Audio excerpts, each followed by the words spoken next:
அஸ்ஸலாமு அலைக்கும். இந்த நாள் இனிய நாள் ஆகட்டும். இன்று நாம் எடுக்கும் நல்ல முயற்சிகளுக்கு இறைவன் வெற்றியை வழங்குவானாக.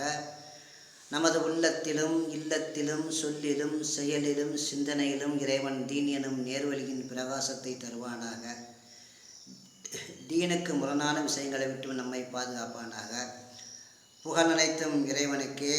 இன்னும் அண்ணல் நபி ஸல்லல்லாஹு அலைஹி வஸல்லம் அவர்கள் மீதும் அன்னாரின் குடும்பத்தார்கள், தோழர்கள், இன்னும் நம் அனைவரின் மீதும் இறைவனுடைய அந்த சாந்தியும் சமாதானமும் உண்டாகட்டுமாக. நபி ஸல்லல்லாஹு அலைஹி வஸல்லம் அவர்கள் ஒரு நாள் பள்ளிவாசலிலே தங்கள் தோழர்களோடு அமர்ந்து பேசிக்கொண்டிருக்கிறார்கள். அப்பொழுது ஒரு சஹாபி தன் இடது கையிலே செருப்பை பிடித்தபடி ஒளி செய்துவிட்டு முகத்திலெல்லாம் தண்ணீர் வடிகிறது. தண்ணீர் சொட்ட சொட்ட தன் இடது கையிலே செருப்பை பிடித்து கொண்டு பள்ளிவாசலுக்கு உள்ளே இருந்து வெளியே வருகிறார்.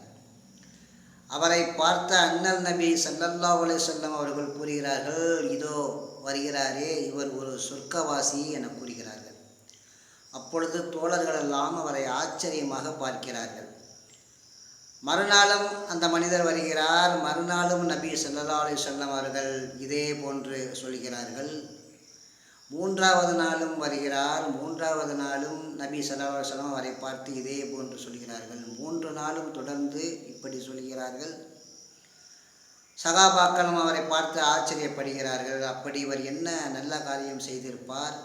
இந்த உலகத்திலேயே நபிகள் நாயகம் ஸல்லல்லாஹு அலைஹி வஸல்லம் ஒரு மனிதரை பார்த்து சொர்க்கவாசி என்று சொல்கிறார் என்றால் அவரிடம் அப்படி என்ன ஒரு சிறப்பு இருக்கும் என சஹாபாக்கள் எல்லாம் ஆச்சரியமாக பார்க்கிறார்கள். அந்த சஹாபாக்களில் ஒருவர் அபீ வக்காஸ் ரலியல்லாஹு அன்ஹு அவர்கள். இவர் பின்னாடியே சென்று இவர் அப்படி என்ன செய்கிறார், இவருடைய அப்படி என்ன ஒரு ஆச்சரியமான ஒரு நன்மையான காரியம் செய்கிறார் என்பதை நாம் பார்த்து விட வேண்டும் என்று அவருடைய உள்ளத்திலே, அந்த அபீ வக்காஸ் என்கின்ற அந்த சஹாபியின் உள்ளத்திலே ஒரு எண்ணம் வருகின்றது.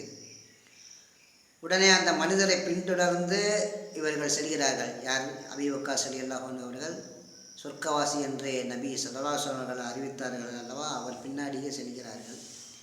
பின்னாடியே சென்று, தோழரே, எனக்கும் என் தந்தைக்கும் இடையே ஒரு சின்ன கருத்து வேறுபாடு ஏற்பட்டு விட்டது.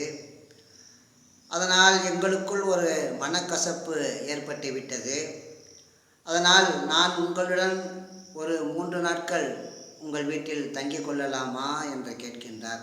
அந்த மனிதரும் என்ன செய்கிறார்? சரி, வாருங்கள், என் வீட்டில் தாராளமாக வந்து இருங்கள் என்று சொல்கிறார். அந்த காலத்திலே அரபிகளிடத்திலே ஒரு வழக்கம் இருந்தது. என்னவென்றால், அவர்கள் விருந்தாளிகளை மிகவும் கண்ணியப்படுத்துவார்கள். அவர் இஸ்லாத்திற்கு வருவதற்கு முன்பே அந்த விருந்தோம்பல் என்கின்ற உயர்ந்த பண்பு அந்த அரபிகளிடத்திலே இருந்தது. சரி, நீங்கள் 3 நாட்கள் தங்கிக் கொள்ளலாம் என்று அவர் அனுமதி கொடுக்கின்றார். 3 நாட்களும் அந்த சஹாபி அபீ வக்காஸ் ரலியல்லாஹு 3 நாட்களும் அந்த மனிதருடைய வீட்டிலே இருக்கிறார்கள். அப்போது அந்த மனிதரை பார்க்கிறார்கள். என்ன செய்கிறார்? ஏதேனும் ஒரு சிறப்பான ஒரு நன்மையான அமல் ஏதாவது செய்கிறாரா?